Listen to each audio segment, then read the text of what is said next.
Hoy vamos a arrancar con el senador escapista Daniel Barreda. Este senador que en la reforma del Poder Judicial no apareció, se ausentó y bueno, según esto no tiene suplente, así que no se puede llamar su suplente porque él es suplente de Eliseo Fernández Montúfar, el senador de Campeche que está fugado. Y acuérdense que este senador de MC se contó primero, ¿no? Cuando se dio a conocer su desaparición, entre comillas, que estaba siendo detenido por el gobierno de Morena en Campeche, que era muy grave que estuviera detenido siendo senador y con fuero. Sin embargo, después Adán y Noroña dijeron, no es cierto, yo acabo de hablar con él, la vez que está en la Ciudad de México, es totalmente falso. Y bueno, fue caminando toda la versión hasta que efectivamente apareció en la noche en Campeche, porque fue a una audiencia judicial con su padre y bueno, no acabó votando. No fue definitivo su voto, pero bueno, sí fue importante esa ausencia. Hoy este personaje, después de todo este sainete, tiene una semana no había aparecido. Hoy reaparece y lee un comunicado de prensa y cuenta, Mauricio, una versión absolutamente extraña, por decirlo menos, de lo que pasó ese día. Vamos a escucharla. El día 10 de septiembre recibí una llamada telefónica de mi madre en la madrugada, donde me decía que mi padre había sido llevado a una comparecencia judicial en la ciudad de Campeche. Inmediatamente tomé mi primer vuelo, que fue alrededor de las 6 de la mañana, a la ciudad de Mérida y posteriormente me trasladé a la ciudad de Campeche. Aproximadamente a las 10:30 llegué a la sala de juicios orales, donde estaba ahí retenido mi padre, junto con el diputado Paul Arce. Durante casi 12 horas estuve incomunicado y bajo la condición de que si me retiraba del lugar, procesarían a mi padre. Durante todo este tiempo no me fue posible hablar con ningún senador o senadora de mi grupo parlamentario ni de otro grupo parlamentario. Después de pasar ese tiempo, nos dejaron salir alrededor de las 10 de la noche, una vez que el Senado de la República estaba a punto de concluir la votación en lo particular. Para terminar, quiero decirles que voy a seguir luchando para que nadie tenga que elegir entre cuidar a su familia y hacer su trabajo. Eso no se lo deseo a nadie. Muchas gracias. Oiga, senador, ¿qué va a pasar si en una futura reforma constitucional, como la eliminación de los órganos de la que sea, vuelven a presionar a su familia? ¿Usted se va a ausentar de nuevo? Ya tomaremos cartas en el asunto y sobre la pregunta aquí de mi amigo, efectivamente, no hablé yo con nadie. Muchas gracias. Gracias, senador. Gracias, muy amable. Y es interesante que lee uno esta carta solo. Nuestro asesor parlamentario no acepta preguntas ni respuestas. Y Mauricio, por decirlo menos, esta versión es totalmente extraña porque hay un montón de imprecisiones.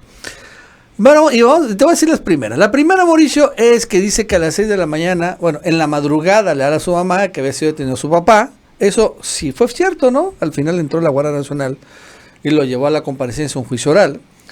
Eso es real. Pero dice que a las 6 de la mañana tuvo un vuelo a Mérida y después va por carretera a Campeche y llega a las 10:30 de la mañana. Entonces, la verdad es que aquí, solo que no haya habido ningún tipo de demora y que que haya manejado totalmente imprudente, cumple ese horario, porque de la Ciudad de México a Mérida son 2 horas de vuelo, 2 horas 5. Y de Mérida a Campeche por carretera son 2 horas y media, salvo que ha habido por avioneta, que pudo haber sido. Para que pudiera haber llegado, repito, sin tener claro que te subes, te bajas, demoras, esperas que salga el avión, todo eso, que pudo haber llegado a este horario. Y después dice que llega a las 10:30, pero la pregunta es, a ver, ¿qué onda con las llamadas telefónicas? Donde Adán Augusto, primero él habló con él y después Gerardo Fernández Noroña habló con él personalmente. Y si te acuerdas, esas llamadas fueron después de las 11 de la mañana, que arrancó la sesión aquel día, ¿no? Entonces, si ya estaba dentro del juzgado y no podía hablar, ¿cómo rayos habló con Adán y con Noroña? Está diciendo ahorita que se está desdiciendo, pero con Noroña habló a esa hora, y según Noroña también habló en la tarde-noche, ¿no? Fueron 2 veces que habló con Noroña este personaje. Obviamente Noroña va a dar su versión, supongo que va a confirmar que él sí habló y que esto es la otra versión. Y lo otro que dice es que estaban incomunicados 12 horas y que si se paraba casi al baño, lo metían a la casa de su papá. Y uno se pregunta, a ver, ¿cómo está eso? Así no son las audiencias judiciales. Eso sí, no pueden meter celular a las audiencias judiciales y orales, que quede claro. Pero de todos modos, no, cuando menos le dices al abogado, oye, dile al grupo parlamentario que estoy por acá, que no hay pedo. Y la otra inconsistencia es que dice que acabó a las 10:30 de la noche, a la hora que salió, y que esa hora se estaba votando la votación en lo particular, totalmente falso. La votación en lo general se dio como a las medianoche y en lo particular como a las 3 de la mañana. Así que si realmente hubiera tenido voluntad de llegar, hubiera mandado un avión particular, un taxi aéreo, se hubiera subido y hubiera llegado sin ningún problema, ¿eh? La verdad es que sí hubiera llegado a esa hora, pero pues lo que veo es que obviamente eso no sucedió, y esta es una construcción donde intenta, ¿no? Pues no quedar como traidor para que no le expulsen. Porque si le expulsan, bueno, él se vaya por un tubo, pero la bancada queda con 4 senadores y ya se deshace el grupo parlamentario de MC. Están en un atolladero, diría la expresión, están en este problema, el Movimiento Ciudadano, justamente por lo que comentas, Nacho, porque pues ahora te tienes que tragar el orgullo de opositor y aceptar a un traidor entre tus filas, no lo puedes correr. Hoy Clemente Castañeda habló, fue al programa con Ciro Gómez Leiva, y vaya usted a creer si es cierto o no. Dice Clemente Castañeda que él pues prácticamente no había hablado con Daniel Barreda sobre este tema, que él no sabía qué había pasado, que él no les había dicho a sus compañeros senadores qué pasó ese día. Nacho, una semana después, y no han hablado con él, y no saben qué pasó. Pues qué pésimo liderazgo, Mauricio. O sea, exacto. Y como dices tú, hoy aparece solo en una conferencia de prensa, no acepta ninguna pregunta realmente, lee este comunicado, lleno de inconsistencias, porque ahí están las llamadas, y pues no creo que... Mauricio, por lo pronto, muy fácilmente Adán Augusto y Noroña van a poder mostrar el registro telefónico, ¿no? Exacto, y sacar la llamada que hicieron Ahí al está. número celular de Daniel Barreda. El número celular, eso queda ahí registrado. Sí, ¿no? claro.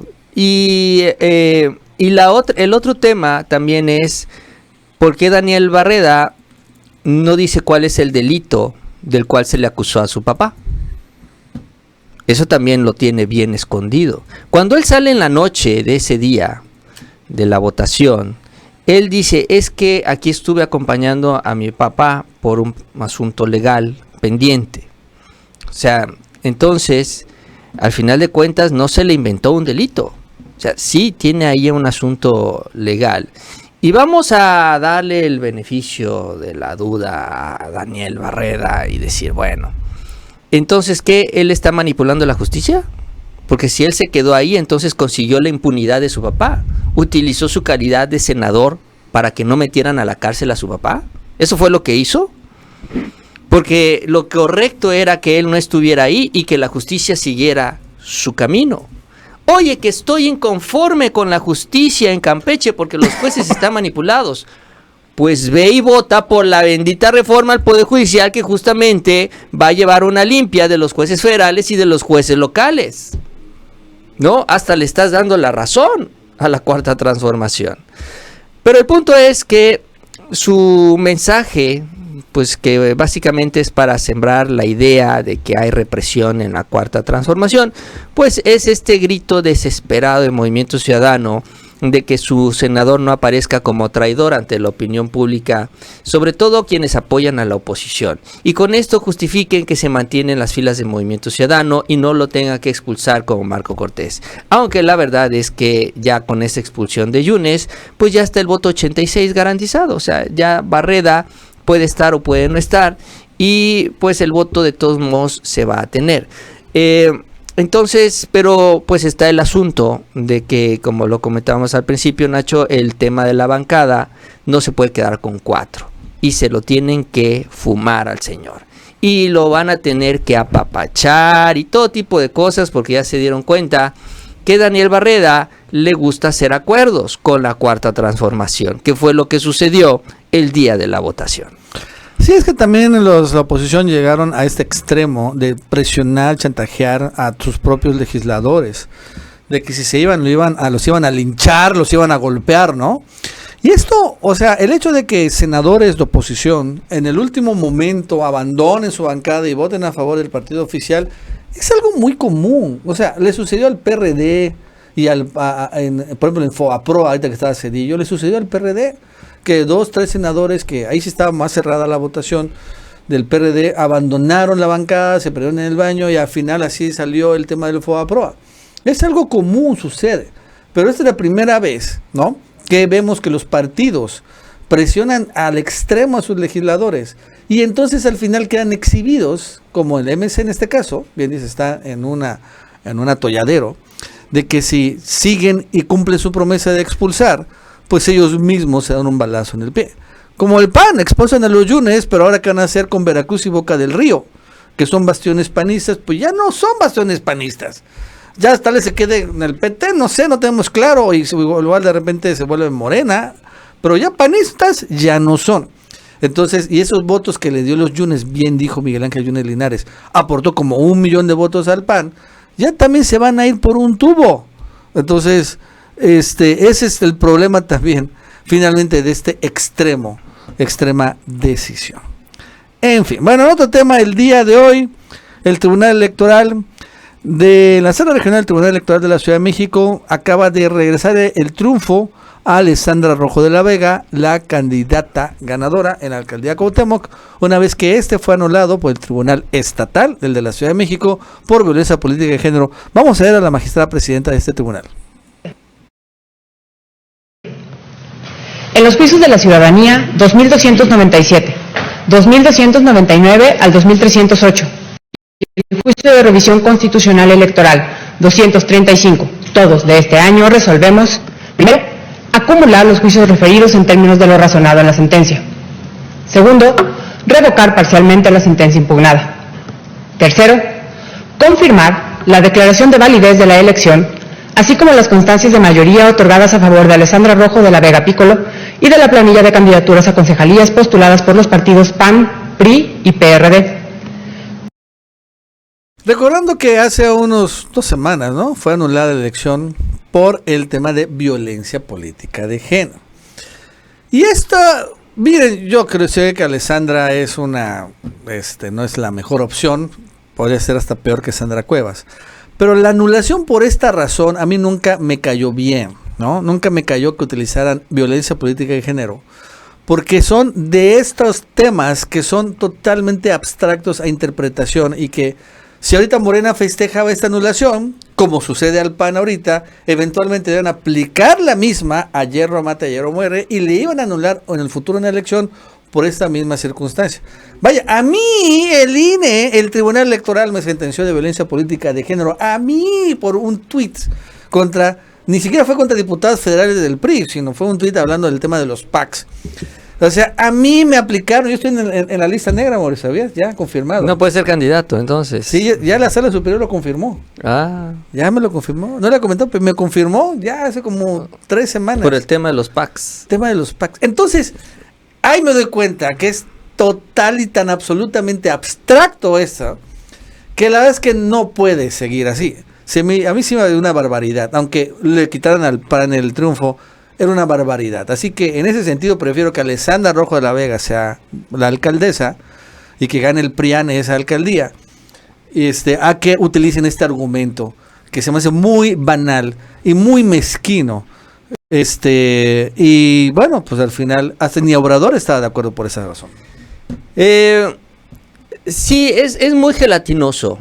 No hay realmente un criterio bien definido sobre la violencia política de género.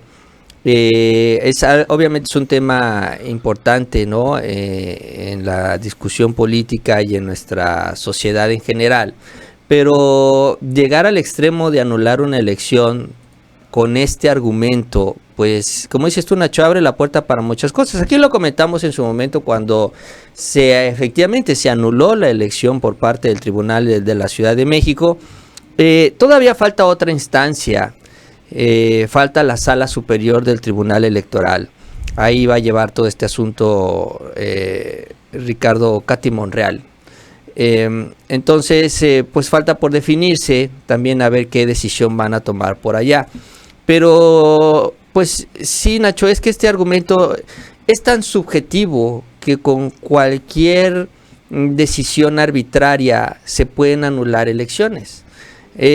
Cuando menos en los otros temas está el tema de que si rebasas el presupuesto, si la diferencia es menor al 5%, si te descubren gastos en radio y televisión, cosas que están establecidas en la ley y no las respetas. Pero esto de la violencia política de género está ahí nada más. Es esto, violencia política de género. ¿Qué significa? Bueno, pues cualquier cosa que se te ocurra. Katy Monreal dijo, es que porque Alessandra Rojo decía que yo pertenezco a la familia Monreal y que todo era por estrategia de mi papá, Ricardo Monreal, y por eso se anuló la elección. Entonces, y así, es más, por el tema de los PACs, que tú ya estás registrado, por el tema que se te ocurra finalmente. Entonces, el tema no es evitar este tema, este asunto de la violencia política de género. Al presidente lo acusaron de violencia política de género también. Sí, también. ¿No? Entonces, el tema no es evitarlo, sino es cómo evitar que se utilice de manera indiscriminada, justamente para cuestiones políticas y cuestiones electorales, y que no lleve al extremo, porque sí, la decisión más extrema de esto es: 1, evitar que seas candidato, y 2, anularte un triunfo, ¿no? O sea, son las decisiones más extremas de esta violencia política de género.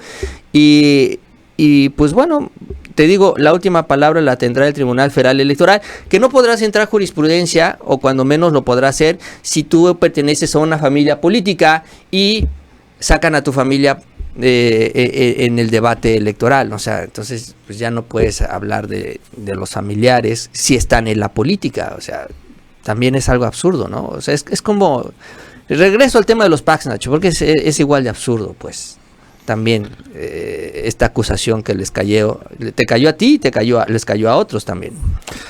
Sí, fue totalmente, o sea, que bueno, honestamente yo soy feliz por esta razón, porque es una victoria de la razón. O sea, y bueno, sí, sé que Alessandra no es la idónea, pero pues si no encontró Katy Monreal, elementos, como por ejemplo en Jalisco sí hubo un montón de elementos de anulación, ¿no? Las boletas, en las bolsas de basura, lo del PREP, todo eso. Sin nada que diga, no encontraron esto, bueno, pues ni modos. También hay que aceptar que puede ser, y no hay que descartarlo, que al final efectivamente la gente votó en contra de Monreal, en contra por los propios obradoristas, precisamente porque estaban hartos de Monreal, porque Ricardo Monreal fue el que dejó a Sandra Cuevas y después estaba poniendo a su hija allí. Entonces dijeron, bueno, ya, yo sé que esta es la del PRIAN, pero cuando no es Monreal. También esa es una autocrítica que valía la pena hacerse, ¿no? Que quede claro. También le quitaron, ¿sabes qué? Hablando de Monreal, yo creo que Zacatecas, le quitaron la alcaldía. Sí, y ves que lo habían anulado, se la regresaron. Sí, se la regresaron también. Entonces están cayendo varios reveses ahí al clan Monreal. Y pues bueno, también tienen que asimilar la derrota, ¿no? Sobre todo en casos que, si bien hay evidencias en algunas elecciones, como el caso de Jalisco, que es una asquerosidad total, pues en estos casos en donde no han podido demostrar tantas irregularidades y se perdió la elección, pues, o sea, ya recurrir a la violencia de género, pues ya es llevarlo al extremo, ¿no?